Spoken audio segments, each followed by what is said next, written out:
Hi, this is Ben Tyner, and thanks again for tuning in to Tyner Commercial Real Estate's video channel.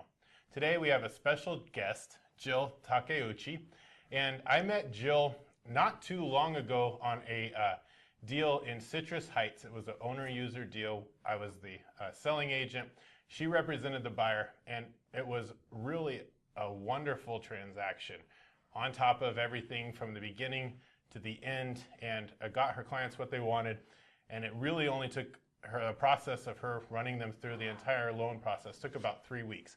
I was really impressed with this timeline, and Jill's been doing this for quite a while, so I wanted to go through and ask her a few questions from the perspective of a business owner that may be considering getting a loan to buy their own building.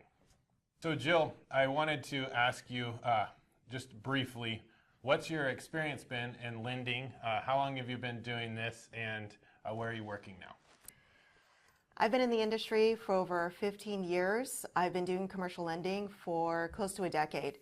As far as experience, I've financed hundreds of millions of properties throughout California, and I currently work for Wells Fargo in their SBA division. Perfect. So what is an SBA division and what is an SBA loan? The U.S. Small Business Administration was developed to help business owners start, build, and grow their businesses. The SBA was developed in 1953 as a separate agency from the federal government in order to help small businesses complete their interests. So what makes an SBA loan different from others, and why do so many small businesses prefer them? The reason why small business owners choose an SBA loan really is because of the lower down payment, flexible lower payments. We're able to essentially include a lot of financing costs they wouldn't be able to in other types of loans. So essentially, it allows a business owner to continue to function with little disruption of using their own cash flow. That sounds great. If a buyer or a business owner does qualify for an SBA loan, what will this allow them to do? Another great question, Ben. It allows borrowers to purchase buildings. They can also expand using working capital, buy equipment, and finance any type of moving costs. So with the commercial real estate piece, we could finance up to 90%. So this allows the borrower to only spend 10% as far as a down payment. We're also able to cover a build-to-suit type of project. So if a borrower wants a custom building, we can really help them finance the land and also finance the construction on top of that. Other items that we can include are partner buyouts. So if you have a business and you have you have two owners and you have one looking to buy out the other because the one's looking into retirement, SBA is a great program to do that. Other items that we can finance, as I mentioned, we can finance equipment as well on extended terms. So the normal equipment loan is typically going to be between 36 to 60 months. We can go as far as 10 years or 120 months, or even go farther as far as the useful life of the equipment. Really, it's all relevant, but I want to say we can pretty much include anything in an SBA loan just to make it easier for our clients. That seems really valuable, and I could see how this would help somebody like a dentist, for example, who would need to take over an office building, perhaps, but then put in all the equipment, finance the equipment, and have some form of a construction loan. Do you also handle or work with construction notes or bridge notes? Absolutely. We do kind of from top to bottom, Ben, which is awesome because there's nothing really outsourced in our group. We handle all the construction pieces. So what's most important is that, we meet the doctor and we understand what their goals are. The worst thing is we just throw a bunch of stuff, in front of them and hope they understand what we're saying. We do a lot of the hand holding, and that's why I feel like it's key to work with someone with the expertise as far as if they're buying out their partner, if they're expanding their building, or if they're actually buying equipment and this is their second location. So I would say we could cover everything far and in between, but a lot of it is just holding their hand through the process and making sure and reassuring them that, we do this for a living, and I can make it sound really simple, but it is very much, we take you from point A to point B, and you let me know what your goals are, and I'll give you the solutions to help you facilitate those goals. So from the start, as far as a dentist, we can take it from top to bottom, like I said. If it's just the tenant improvements because they're in a leasehold and they don't want to exercise their option or can't exercise their lease option, or you have a doctor that is at the end of his lease and he's really growing and he needs, a few more operatories.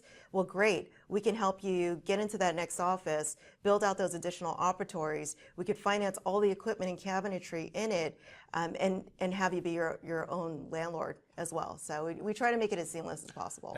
That's excellent. And you brushed over it pretty quickly, but the point that it's important to have somebody who's experienced doing this. Right. So what's the pitfall of just finding the newbie SBA lender versus someone like yourself? Right. I would say it really would be not understanding the nuances with SBA and what is required, what's not required. We talk about equity injections, which is essentially kind of the borrower's in, what their deposit is or down payment is for the project. So if you have $1 million project, but you're not able to factor in the construction or you don't understand what can and cannot be financed, that could really trip up a client because they're expecting at the end of the project, they're coming in with X. And, come to find out if that amount isn't eligible, well, geez, that might be, more out of their pocket or they're financing less than what they really expected. So that in and of itself could be really disappointing for a client.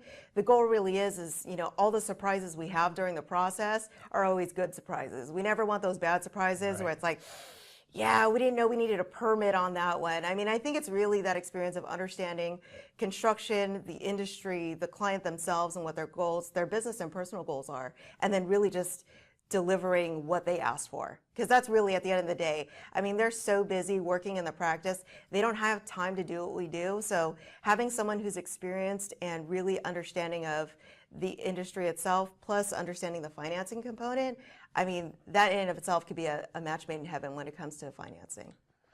So I did take a moment to talk about dentists. However, I know that this isn't exclusive to doctors or dentists. It was just an example that hit my head because I've seen this happen before with other clients.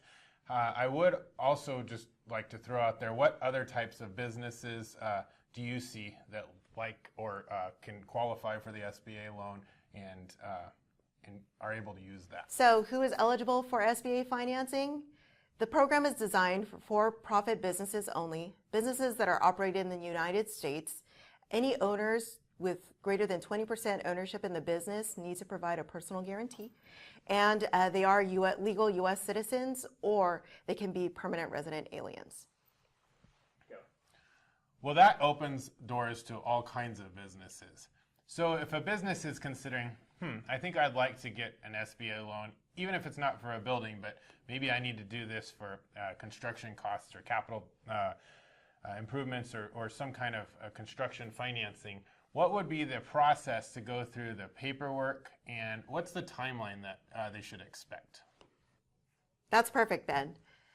So typically when we identify there's an SBA need or an SBA opportunity, I work directly with the client to collect the financial package. The package itself consists of 3 years of personal, 3 years on the business, a personal financial statement, a debt schedule, and obviously you have the loan application forms. All of this I really work closely with the borrower to complete, but really, I think when we look at the process itself, once I have a complete financial package and the loan application, typically takes 7 to 10 business days for me to get a credit decision and a commitment letter out to the borrower.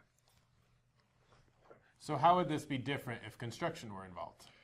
That's a great add-in too. When construction's involved, Ben, I wouldn't say that it throws in a little bit of complexity, but we really have to understand the scope of work. So if we're looking at just tenant improvements and we're doing leasehold, where the borrower isn't purchasing the real estate, a lot of times, that scope of work is going to be within our delegation to not need a permit. Now, when we talk about build-to-suit, I absolutely need a permit. Absolutely. And then it's critical getting the borrower involved in saying, who's your architect, who's your engineer, have you already talked to a contractor? Because that's going to really set things in motion. And we could say, okay, well, if this is your project, we need you to engage these people during this timeline. And I think that's the real key. If you send me a purchase contract and you tell me, Jill, it's a land purchase, I need it closed in 60 days, I'm going to ask you, okay, who's their architect, who's their engineer, and who's their contractor? Because the key thing for me is so I can understand the bid, its complexities, and then what we need. Because I think from dealing with local officials, it could potentially take long for us to get that approval. I mean, if they think the water main's over here and it's really over here, that in and of itself could really add time to the clock. So I think as far as construction, it's really just managing that process really closely with the client. And, again, it's part of the job. The value add for me or for the borrower is, number one, I like construction. It's that fun component you get to work with. But the other side of it is, it's that expertise. If I know, based on, my experience, the time it takes to get an approval or, things that we could be doing concurrently when we're getting the loan approval, that could really stop and start a deal. So, right. that in and of itself just makes a big difference. It's just understanding the project. And really, a lot of times our clients, it might be their first construction project, which, we work with the client who's a novice and it's their first time, or we deal with that client that has 10 buildings that we've constructed for them. Sure. And we get a variation of both, and that's the fun part. But, really it's understanding that construction project and really letting them know, here's what needs to happen, and here's your part in this process. We're there to hold hands, and we're there to give them, our best advice on how to get the request done, but it's really, their engagement as well. So as long as they're in 100%, I'm in head first. So it really sounds like it's project driven. You can look at the build out and say, okay, what's your goal and your timeline? And you back it out with your key critical dates, and you help them walk through each of those steps. Exactly. And as you pointed out, the one unknown that nobody can wrestle is the county. I didn't want to name names, so thank you. Just did it. So one of the things that I'm thinking about is the pre-qualification process. How far in advance should a business contact you if they're considering maybe making one of these moves? Maybe they're looking at acquiring another operator and getting a new location, or they're looking at buying a building or a potential construction project. How soon before they really want to pull triggers should they be calling you? It could be as early as 18 to 24 months. I think, as far as cycles as, working with clients, it could be that early. When a client has a lease option to purchase, a lot of times it's making sure that their financials kind of fit a credit box in order to get them qualified. That's the key. The reality is that the sooner we get to see what the financials look like, the better advice we can give them. And that allows me to have the opportunity to work with their broker, their attorney, and their CPA to develop the right strategy as to how they're going to acquire this business or how they're going to acquire the real estate. Or if it's, a project where they just need working capital, that in and of itself, I'm not a CPA by trade. They need to know what the tax liability is, and that's what's helpful. If they're forming corporations to hold different pieces of real estate, or they need to understand, the material impact as far as tax liability, it's going to be key to have all of us sit down, or at least be on one email all together, and just really figure out what's going to be best for the company and how we're going to accomplish their needs in the next 18 to 24 months. So the sooner the better, but I think, we've seen contracts hit our desk and it's a 30-day close. But, again, from that aspect to the extreme, we can look at both. So it can be a really, really quick process. It's really just, again, the client's engagement, and as long as they're engaged and we get what we need, it's just makes it that much easier, and we're in there, head first trying to get the deal done. Thank you, Jill, for coming and answering some of these basic questions in considering an SBA loan. I would highly recommend, if you're considering an SBA loan, that you contact Jill. I've put all of her contact information in the description below. You can come down here. There's going to be a link to her email and phone number, LinkedIn page. That'll all be there. So you can ask her if you have anything specific for your projects. Be sure to stay tuned for our next videos, which will be with our attorneys discussing how you should take title if you're going to buy a project for your business. Should it be in the name of your business? Should it be in your personal name? Should you create some other type of an entity? How should you vest it? And also with CPAs, looking at the difference between leasing and buying and which one may be the better decision for you. If you have any questions, please feel free to comment below, and we look forward to helping you in any way we can. Man, I'm really slaughtering this. Give me 20 seconds. I gotta give this a little. Nope.